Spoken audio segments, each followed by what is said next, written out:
Assalamu alaikum, hurmatlı atalar, apalar, agaylar, ejекелер, балдарым, кыздарым, бир туугандарым, бир борлорум. Эгерде үйдө бир буюм болсо, багылык дүнүйө болсо, ал жака ууру кирет. Эгерде үйдө эчтеке жок болсо, эч ким кире албайт. Анткени анын кызыгы жок, алатынан эчтеке жок. Ошол сыяктуу эгерде жүрөктө бир күмөн болсо, капалык болсо, шек болсо, таарыныч болсо шайтан кирет. Бирок жүрөк таза болсо шайтан кире албайт. Ошон үчүн биринчи жүрөктөрдү тазалап отуралы. Анткени жүрөк менен кабыл алсаң, ошол нерсенин түбөлүгү түз болот. Арты кайрылуу берекелүү болот. Мен айтайын дегеним, мен келгенде айтып калды, саат 9:30 бир күтүп атабыз деп. Өтө ыңгай сабалдар. Мен өзү эрте турам, бүгүн 5-тен 55 өткөндө ойлонгом.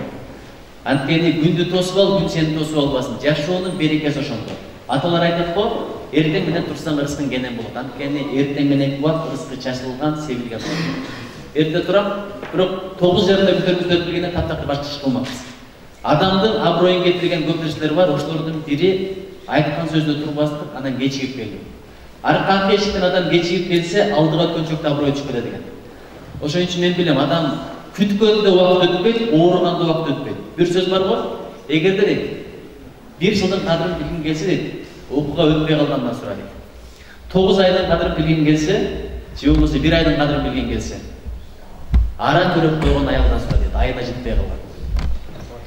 Ошондой эле бир жуманын кадырын билгиң келсе дейт, бир жуманын кадырын билгиң келсе, гезиттин редакторуна сура дейт. Бул жерде журналисттер турат, жума сайын гезит чыгарыш өтө кыйын нерсе. Эгерде дейт, бир күндүн кадырын билгиң келсе, аны мен өзүм ойлоп таптым эле, бирок муну айтпай эле коеюн. Эгерде 1 сааттын кадырын билгиң келсе, сүйгөнүн бүткөн жигиттен сура дейт. 1 минуттун кадырын билгиң келсе, самолеттен кечирип калгандан сура дейт. 1 секундтун кадырын билгиң келсе, жанында турган кишинин башты ооруп кеткенден сура дейт. Ал эми 0,001 секундтун кадырын билгиң келсе, Олимпиадада экинчи келгенден сура дейт. Ошон үчүн ким күтсө убакыт өтпөйт, адамга таарынып калат. Ошон үчүн мен силерден чын жүрөктөн кечирим сурайм. Жүрөктөрдү тазалап отуралы, кечириштикпи? Эми пендебиз, пенде болгондон кийин тилден кетет, кээде көздөн кетет, кээде сөздөн кетет, кээде колдон, кээде буттан пендебиз, кемчилдик кетиребиз. Мен кемчилдигим жок, күнөөм жок деген адамдан алыс болгула. Анткени бул туура эмес. Өзүбүз билип билбей күнөө кетиребиз. Айтат го, алгачкы акыркы күнөөлөрүбүздү кечир. Ошондой эле билип билбей кылган күнөөлөрүбүздү кечир, оор жеңил кылган күнөөлөрүбүздү кечир, эски жана жаңы күнөөлөрүбүздү кечир деген ачык жана купуя кылган күнөөлөрүбүздү кечир дейт. Ошон үчүн дайыма кечирип жашайлы, кечирип жүрөлү. Жашоом жеңил болот, жашоомдо жолуң ачык болот. Ошон үчүн кечирип жашайлы. А дегенде айткан себебим, башка күнөөлөр кечирилет дейт, эгерде тооба кылса, бирок 2 күнөө кечирилбейт дейт. Биринчи ким жаратканга шерик кошсо дейт, экинчиси бирөөнүн акысына кирип койсо. Бирөөнү уруп койдуң, сөгүп койдуң, коюн алып койдуң, паракорлук кылдың, аркасынан сөз кылдың, ошолордон өзүң кечирмейсең, жаратканда кечирбейт дейт. Ошон үчүн дайыма кечирип турап баштайлы. Ошунча адам күтүп, убактысын уурдатып коюп, капа болуп отурса, акыретте жооп берип калбайт. Мен ошондон коркмун.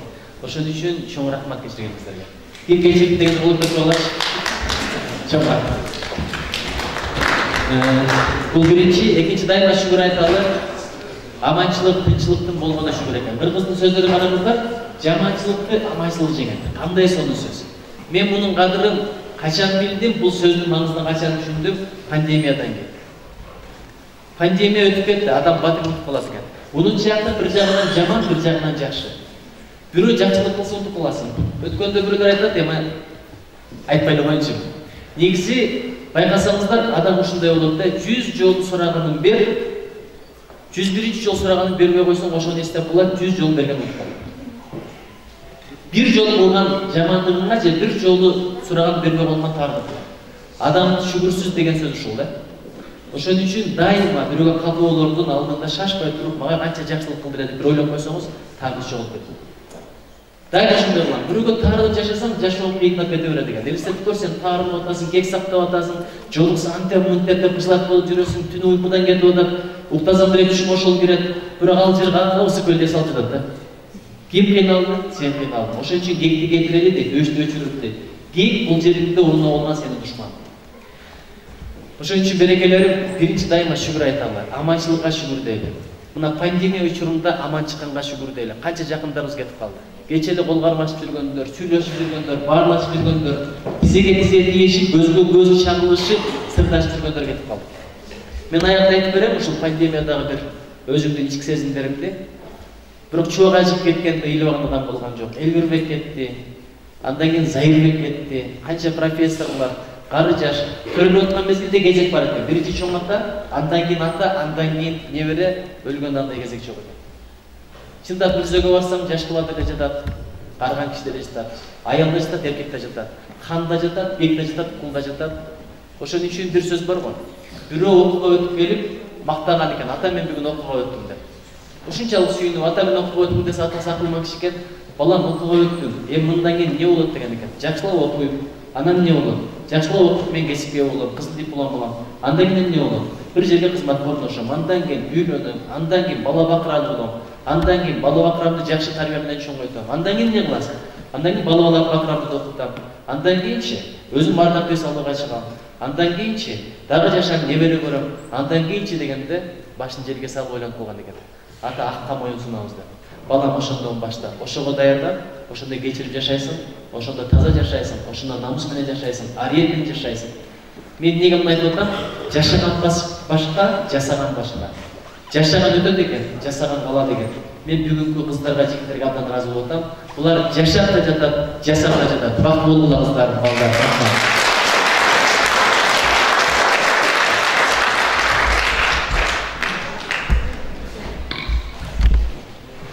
Мен кечирип турайын, бүттүм бери сурап атат эле, ушул китеп качан чыгат деп. Кудай кааласа бүгүн кечинде чыгат. Ала келейин дедим эле, бирок айтып калды, үлгүрбөй калдым, кечирип турайбыз. Калга барам, спортко барам, жолугушуулар, диссертациямды жазам, иликтөөлөр, изилдөөлөр, анан иштейм.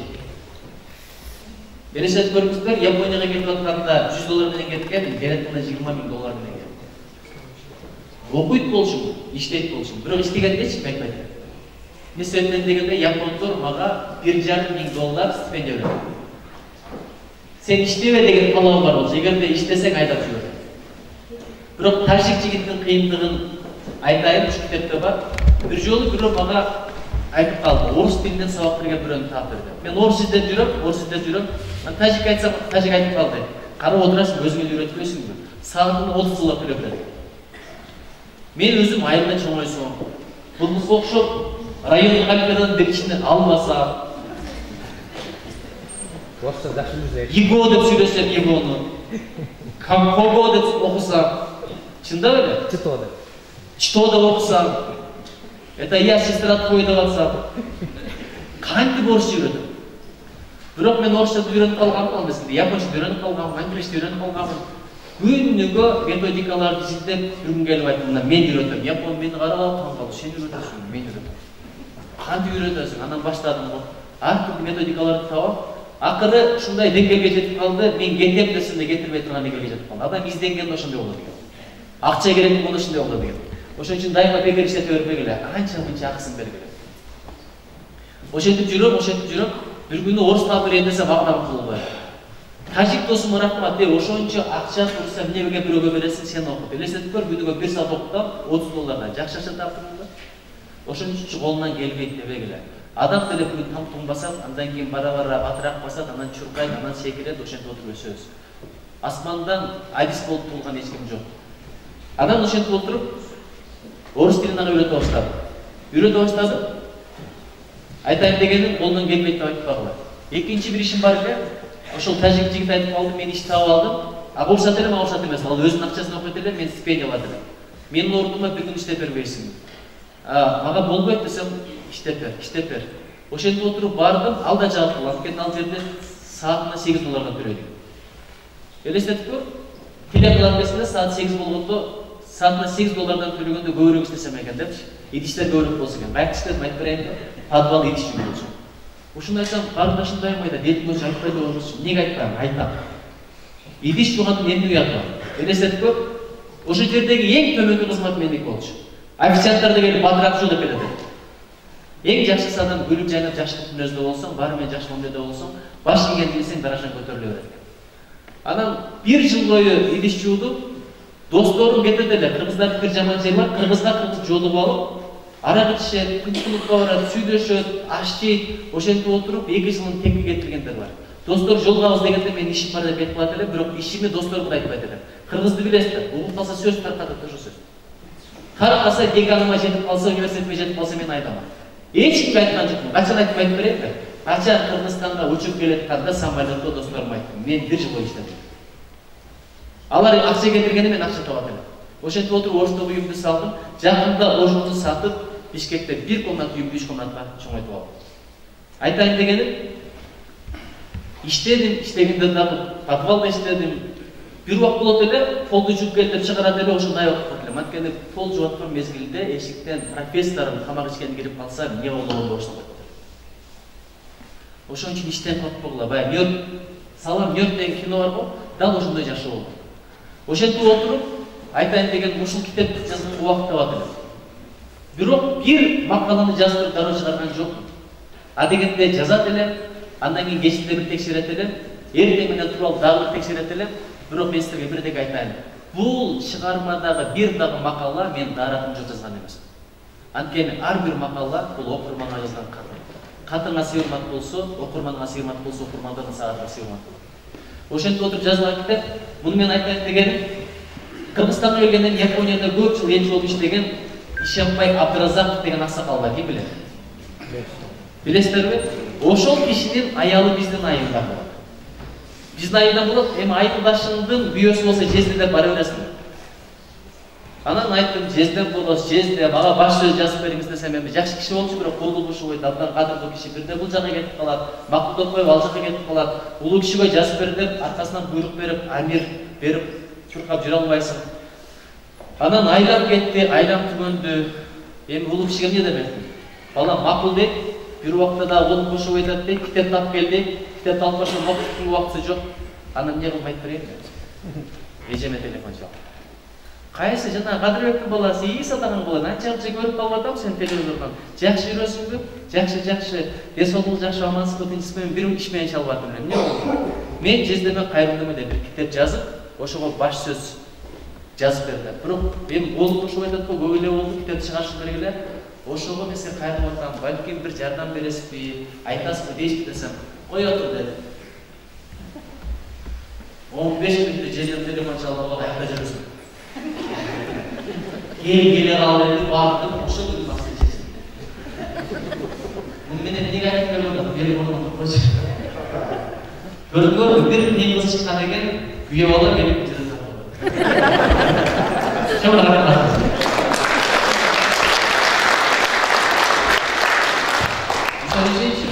Кара күйөө баланын жүзүнөн көрүнүп турат. Кандай бактылуулук менен кызмат кылып атат.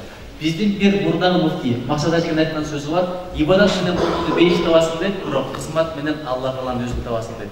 Күйөө бала бактылуу бол. Ошентип өзүң карай бер, сыйлай бер, өзүң эле жакшы болот.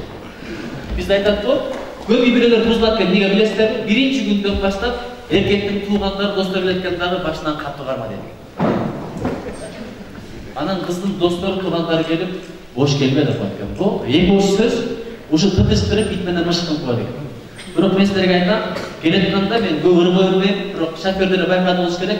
Бул жака келсе бир ыр чыгып калды, акырын үнүн көтөрдүм. Ал мындай айткан. Керек болсо мындан дагы жумшарап, кандай сонун берекелүү бул адам аялдардан экен. Ким аялына катуу болсун дегендер де тең акыркы майнысы ошол. Апаңдын тагдырын апаңды бир ойлоп кой. Ошол үчүнчү аялды сыйлагыла, урматтагыла. Ким аялды экинчи сорт болса, аял аны акыркы сорт кылып коет. Биз калп эле кыйын боло беребиз. Бирөө бар экен да, аялы телефон чалса мыктылар дегендей. Чала бересиң, оолум баш эмес, иш менен жүрөм го. Ол чалбачы десе, аял аябай түшүнүп турган, жаныбызда кишилер бар го. Биз бирөөгө эле кыйынсып калабыз. Чындап конок келгенде билесиңби, башка чала, буну атрап кылбайсыңбы, тиги бу, бирок жүрөгүм дүгүлдөп турат, азыр конок кетет деп эмне кылам депчи. Конокто бирөөткүнө барганда кээде койду тоонун сүйлөп калганда болот, кээде ашка чаап кетесиң, эрип кетесиң. Ошондо аялым бир мүнөт карап койгондо, бул ошодон баштап настроение нөлгө чыкты. Анткени бул коноктун баары кетип, биз да барабыз, экөөбүз айдын кылган акыбал кандай болот. Күмөндөр агабыздын айткан бир сөзү бар го, башынан эле баш ийип бер, кийин бар өчүн ал болот. Ошон үчүнчү башынан катуу кармабайлы бол. Башынан сыйлагыла, ошондо сый көрөсүң. Сөзүңөргө тургула, ошондо сөзүңөргө ишенесиң. Алдабагыла, намыстуу болгула, ибадатка бекем болгула, китеп менен дос болгула, аял баары бир уккан эмес, көргөн ишен. Бала деле ошондой.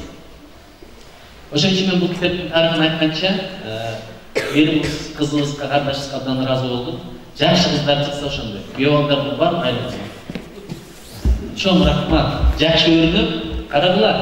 Бирок мындай аброй кимде болот? Китеп окуган кыздарда болот. Түркияда окуп келген жөнөкөй эмес, Манас университети Кыргызстандагы коррупция жок бирдей бир университет. Ушундай жерде окуган тарих каригасы жакшы, сиздердин колуңуздардан чыккан кыздарга береке, бактылуу болуп кайта. Азыр дагы бир китеп чыкты. Эң ичтегин өзүңөр окуп аласыңар. Ушул Азия нарсына деген китеп эмнеге пайда болду? Өткөн жылы 2019-жылы биз 8 март деген айга барганбыз. Нафыр айына карайбы? Анан эң айында келип ушул китептин чыгышына себеп болгон бир адамдан бир китеп болду. Жерге менен булбасам, тикенек чыгат, отоо чөп чыгат, алабата чыгат, жылан чыгат, чаян чыгат. Бирок ал жерде гүлзар кылам десең, ал жерде бак кылам десең, ал жерден түшүн алам десең менет керек. Ошол сыяктуу жүрөктө да ошондой, мээде да ошондой. Караңыздар, ушул китептердин топтолушу ушул гүлзар сыяктуу, бак экен сыяктуу. Эгерде бакты эгип коюп 3 жыл карабай койсоң, багың өзүнө келип калат. Эми ушул китептер топтолду. Топтолгону бир геп. Эми окулбаса, аманатка кыянат чыгат. Эгерде китеп чыгып окулбаса, бул болгону макулатура, болгону кагаз. Ошон үчүн топтогондор рахмат. Эгерде топтолгон китептерди ачып турбасаңыздар, окуп турбасаңыздар, колго алып келип бүтүрүп турбасаңыздар, ушул жигиттердин, кыздардын кылган иштерине кыянат. Сураныч окуңуздар. Элестетип көр, сени бирөө үйүнө келин кылып алып барып, 15 күн сүйлөбөй койсоң эмне кыласың? Карынасың. Анткени аялыңдын баарын кечиришин билет, бирок көңүл бөлбөй койсоң ошону кечирбейт. А байкуш китептер турат 15 жылдан бери ачыла элек. Үйлөргө баргыла турат китептер. Ошолорду бир ачып күнү. Батасын алып койгула, китептин батасы. Түгөлбай Сыдыкбеков жазса, Түгөлбай Сыдыкбеков атабыздын арбагынын батасы бар. Ошол китептерди кордобогула. Ким бирөөнү кордобосо өзүнө кордоп көрбөйт. Айтат го, чөптү кордосоң көзгө саят деп. Бул китептерде мен китеп жазып жүргөн адамдын канча көздүн нуру калды, майы калды, убактын калды, энергияң калды. Ким китепти ачса дейт, китеп аны ачат дейт. Жан дүйнөңдү ачат, рухуңду ачат, потенциалыңды ачат. Ким китепти көтөрсө, китеп аны көтөрөт дейт. Эч убакта китепти төмөн болбойт. Элестетип көрүңүз, мен азыр келатып китеп окуганча келдим. Бирөөгө китеп оку деп айтыш үчүн өзүм китеп окудум. Bir okуя бар го. Бирөөгө бирөө баласын алып келет, айтып коюңузчу, элдин баардыгы сиздин сөзүңүздү аткарат, угат, менин сөзүмдү балам укпай атат. Такыр эле таттуу жебе десем болбой койду. Айтып коюңузчу десе 40 күнөн алып кел деген, билесиңерби? Айттым го, бүткөндө убакыт өтпөйт, ооругондо убакыт өтпөйт. 40 күн 40 жылдай сезилип баласын алып кетсе, бир эле сөз айтат экен. Балам таттуу жебей жүрөт. Десе, макул. Эмесе мына деп текшерип бал менен композитти алып чыкса карап койгон эмес экен. Болбосо бала таттууну көргөн тура албай калган экен да. Эми ушуну 40 күн мурда айтып койсо, бир эле сөз экен го десе, 40 күн мурда кызым, сен келгенчекти өзүм дагы таттуу жеп алып эле деп айтат. Ошол күнү токтоттум, тазаландым, эми сөзүм өтүндү болду. Ошон үчүн биздики мындай да, сен кыла бер, өзүң сотто карап отурасың. Хабиб менен Конордун боюн көрүп отурасың. Же болбосо жеңелер Кемальди көрүп отурат, же кыздар Күжүмпөнү, же БТСти көрүп отурат. Анан баласы кетип кошо көрсө айтат, жок сен бар китеп оку. Ошон үчүн сөздөр өтө күч болуп атат. Ошого биздер азыркы китеп менен дос болуңуздар. Китеп деген ушундай дос, бул сатпай турган дос, качпай турган дос, алдыбай турган дос. Анан аял кулагы менен сүйлөткөн жигиттер. Чындап эле, аял менен бактылуу болуп китептин көрүп болот. Комплименттерди көрүп жагат түшүп. Мына жеңелерден аталардан сурагыла, турмушка чыккан эле комплимент бар экен. Үйлөнгөндө албайбыз, жаным берекени ташып карылашып канатындай, оозуна коктон, мурдун комуздай, сен үчүн жаңы көрөм, сен үчүн өзүм сүйөм. Үйлөнгөндө башка эркектерге комплимент кылам. Элестетип көрүп, үйгө барсаң, апаңа атаңа карап алып, жаным, мен сени сүйөм болсо эмне ойлойсуң? Эмне ойлойсуң? Ошондо атама жаздын шамал кийип алып көрө ойлойсуң. Ошентип айтсаң, бирөө айтат, кантип айтасың дейт, бала чыккан көзчө мен сени сүйөм деп кантип айтасың дейт, уят эмеспи? Ошол эле баласын көзүн ошол эркек айтат. Деп сөксө, о эркек дейт, туурабы? Өз кайсыл туура, кайсыл туура эмес. Ошон үчүн комплиментти байытыш үчүн тилди байытыш керек. Аял кулагы менен сүйөт дейт, эркек көз менен сүйөт деген бекер эмес. Ошого китепти көбүрөөк окуйлу, жаштык менен боштук бириккенде проблеманы башат ошондо дейт. Китеп менен дос болуп койсоң, бала жаштык менен боштукка алдаппайт. Чындап сөз байлыгы болсо, сөз байлыгы өскөн баланын айтат го, сөз тапкан эл башкарат дейт. Ошон үчүн китеп менен дос кылалы, китепте тарих бар, китепте таржымал бар, китепте акыл бар, китепте береке бар, китепте туура жол бар.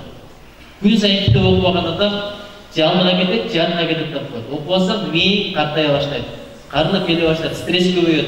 Ошон үчүн чындап китеп окуйбуз. Биз эң китепчү улут болобуз. Дүйнөдөгү эң китепчү улут болобуз.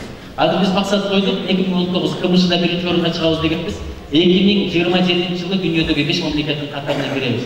Китеп улутубуз деп болобуз деп тилек кылдым. Эми акырын аягына жакындайлы. Бул силер угуп жүргөн хикая. Ошол хикаяны мен дагы ушул кайталап коеюн. Карасаңыз, бир өлкөдөн бирөө пил алып келди. Бирок ошол пил келген өлкөдөгү адамдар пилди көрө элек. Атайын караңгы бөлмөгө кабаптыр дагы. Кап-караңгы жерге. Bir 5-6 адамды киргизиптир.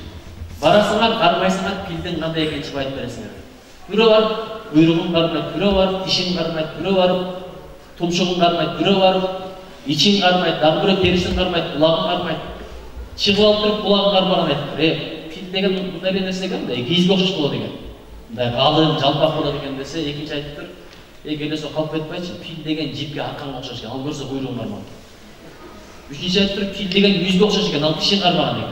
Dördüncü ayıptır, bilmem bir sispermadayla bir degen uçaktağında oldu, bırak yumuşak eken, tarak okşaş. Al butun karmağan eken. Bir ayıplarından bir giyiz, uçağın cebine koydu, al için karmağan eken. O şöyle 5-6 vuruşup kettir. Arasında değil, bir öyle şam götürüp cevap koyduğunda değil, pilden kanda eken vardı gördü. Kitap okuyan adam şu karanlıkta жүргөндө. Kim kitap okusa, eli bilimge kızıksa, şam menen жарык кандай. Ошон үчүн бизге шам керек. Шам жоктугунан талашып атабыз, урушуп атабыз, бири-бирибизди сыйлап атабыз, урматтап атабыз. Эми жыйынтыктап айтайын, урматтуу мекендештерим, ушул сөздүн акысын төлөп кетесиздер. Азыр атайын келдик акысы бересиздерби? Акысын төлөп кетиңиздер. Бирок кантип төлөйсүздөр? Айтып берейинби? Мына кызыбыз Нурдаганга абдан жакты, ата-эне жөнүндө. Барганда апаңардын колунан өп эчтеке тийгизген. Ушуну күн сайын кайталамыздар. Азыр бүкүлгөр үчүн бирок бир учур келет, атам менен апаны сыйлап калгандыгым үчүн өзүң ыраазы болосуң. Ким сыйлабаса арманды өкүп калат. Пандемия учурунда мага телефон чалды. Апаң пневмония болуп калыптыр, өкпөсү 70%. 70%, 70-тен ашкан аял. Бул эми өмүр бүттү деген сөздү мага бирдер айтты. Өзүмдүн бөлмөмүн бекинип алып, эми силерге айтып бере берейин. Өксү ыйлап. Ошко чайын десем, апам жанына барайын десем, билет жок. Өмүрүмдө биринчи жолу бийлигимден пайдаландым, министрдин орун басары болчумун. Байланыштарымды колдонуп билетти таптым. Учуп барып эле апамды көргөндө жөнөдүм. Ооруканада апам жатат. Барсам кары болчу. Анан бир врач чыкты. Врач мени тааныйт экен. Мен сизди көрүп жүрөм, видеолоруңузду көрүп жүрөм. Мен айттым, апамды бир көрсөтүп койчу. Айтат, көрсөтө албайм, апам красная зонада.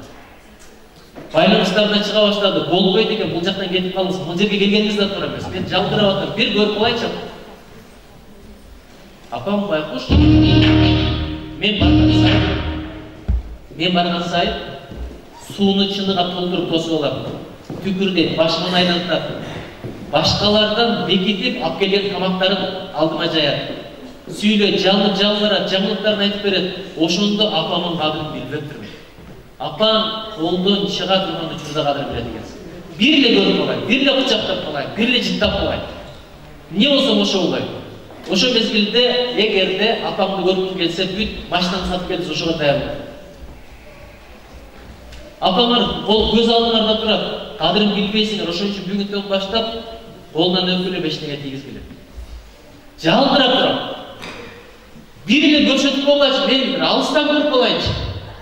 Апамдын өңүнүн, жүзүнүн жытынын, кымбаттыгын мен ушуга чейин билбептирмин. Анан бир убакта апам телефон чалды. Апама мени күтүп турган жетиптир. Балам бербесиңби, беринемен. Азыр кетип калдым. Эгер кетпесең капа болом. Экинчи бул жерге келбегин, мен жакшымын, телефондо эле сурап. Ошол жерде да апам мени ойлоп атат. Бир учуп калбасын. Түнү менен ыйлап чыгат, дуа кылып чыгат. апам кайры көрсөттү. Бир күнү карындашым көрсөттү, апам ага жолуккан алыстан чыгыптыр, чыгып бизди капа болбосун деп кичине бийлеп койду. Карындашым ыйлап атат, видеондорду алып келдилер. Тилек кылдык, дуа кылдык. Bir gün apam ben söylüyorsam telefondan, siz eylemezsiniz bak, niye mi çakıkırıp söylüyorsunuz, akırı söylüyorsunuz, biz de işte ağzı yaptı degen çıktı, apam kaptırıp gülüyordu. Niye apa gülüp atasın desem, balam beni biri uruşup atat deydi, biri uruşsa kapı olur deydi, ben suyunu atam, niye bilesiniz mi deydi, men türümün, amamın, oşa için uruşup atat, mındanlar kim uruşsa ben oşa rahmat aytam deydi. Oşan üçüncü, terülük bu жақсы нәрсе. Аманшылық жақсы нәрсе. Апаларды сыйлап қалалы, аталарды сыйлап қалалы. Өткеннен кейін а дейсің, bu дейсің бары бекер. Мен эми атам жөнүндө жазгандарымды окуйын дагы балким ошондой жыйыктайм. Анын туура, арманын атыла. Акынын алдырбагын ачууна. Деп жакшымды жаманды бетине атадан айтчу болчубат. Бек айтылган сөз карданып камыдып, кейде калчу миштен сып таарынып, аттың арман кайдан билдим ошондо? Ал күндөрдү каларымды сагынып. Алымда азыр аскар зоом издим жок, ак каранды айтып турчу күзгүм жок. Тулпар минсем туура багып көрсөтчү, колумдагы берекелүү тизгин жок. Айтып бүткүс арман болгон аягы. Түгөн азынам жок баягы, баранамдар кандай гана бактылуу, бата бер алаканын жайы. Жүрөгүмө үйүлгөн муң сыйылбайт, көңүлүм суз, санам иштен куюндайт, ааламга кат болсун да атам жок. Дүйнөн эми мага түгөлтүрбөйт. Алгандардын ырыскысы көл болсун, ыкбал ала тобо тең болсун. Атымды айтып атамын жүргөнгө, кемибес тенч, кагылайын эл болсун. Тобо кылдым, мен жакамды кармайын, жаманды айтып жагымды жамбайын. Жаратканын ушул болсо чечкени, кылмагыла айламалды кандай. Азыр атамды бир кучакташ үчүн мен көп нерсе берет. Уақытында қадырын билбептін, айтады қо, ағылымды жүзін қарап тұрған, чоң соғып дейді. Жөн еле қарап тұрған. Анан Кабаны қарап тұрған, иып Құранды қарап тұрған, анан ата менен апаның жүзін қарап тұрған, жөн еле қарап тұрған, өте жон соғып. Ошон үчүнчү менин лекциямдын, бүгүнкү сөзүмдүн аксын төлөңүздөр, күн сайын ата менен апанын колунан өп туруңуздар, бешине кийип туруңуздар. Анан апам алып келип алып кепти. Апа, билесиздер бе, өңгөн өскөн жерине кача берет экен. Достору бар, катташкандары бар, өзүнүн иши бар, өңгөн абасы. Мен болсо 10 этажда Бишкекте жашайм. Эптеп алып кел. Апам кыйында ошентип отуруп эле бүгүн балам, эжең бирдек өткөзүп атып, мен болбосом болбойт. Күнчө намаз өтүп кетиптир, ошондон бата кылып коюн, анан мындай качып кетиптир. Кудайга шүгүр бир айдан бери кача элек, кечээ биринчи жолу айт. Неме балам, неме, жана ишкана бар го, ошол жерге барбасам болбойт окшойт. Деди эле, аялым 2 саатта көйнөк тигип берди. Кетип калбашы. Эмнеге билесиздерби? Анткени баламды карап берет экен. Карагыла бир сөз бар. Баламдан бөлүп кутуласың, небереңден өлүп кутуласың деген. Ушу өмүр бою да кызматта жүрө берет экен.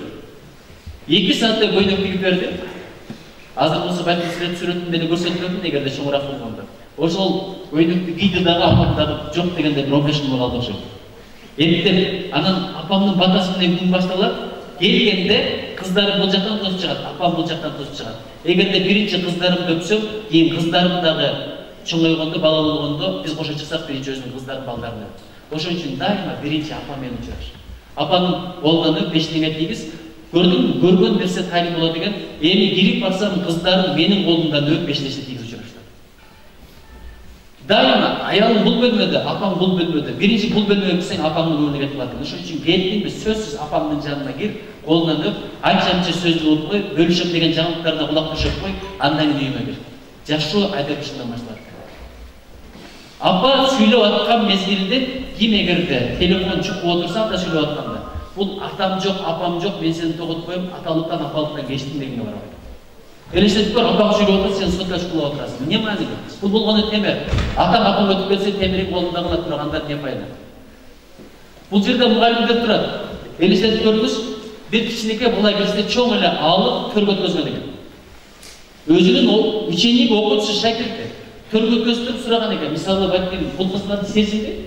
Сезим орусчаны мага караганда жакшыраак билет. Азыр мен бир экзаменге сага суроо берем. Орус тилинен чындап жакшы болсоң ошого жооп бересиң. Эң аякта эстеп калбайын, э? Макулдашсызбы? Мен бул жерден экзаменди алып коем. Анан Элестетип көрүп, бул менин окуучум болсо, төрдө мен отурушум керек, бирок муну төргө өткөзөм да. Таң калам. Оюңуз устаз десе, жок, төргө өткөз. Анан төргө өткөндө сураган экен. Сен жанагы массаж жакшы билесиң го, түкүнчө деген точка каякта? Анан буякта десе, түшүндүм деп тур, эми ордуна отур деген экен. Неге төргө өткөзөбүз десе, бул маселеде сен менин устатымсың деген. Мен массажды билбейм, точканы билбейм. Бул маселеде устатымсың, ошол үчүн төргө өткөздүм. Эми калган маселени бул жакка отуруп, ошол жакта сүйлөшөлү деген. Сүйлөсө эле кыргыз көппү, жылдыз көппү, кыргыз тиякты чапкан, буякты чапкан, Кытайды чапкан айтпай эле болчу.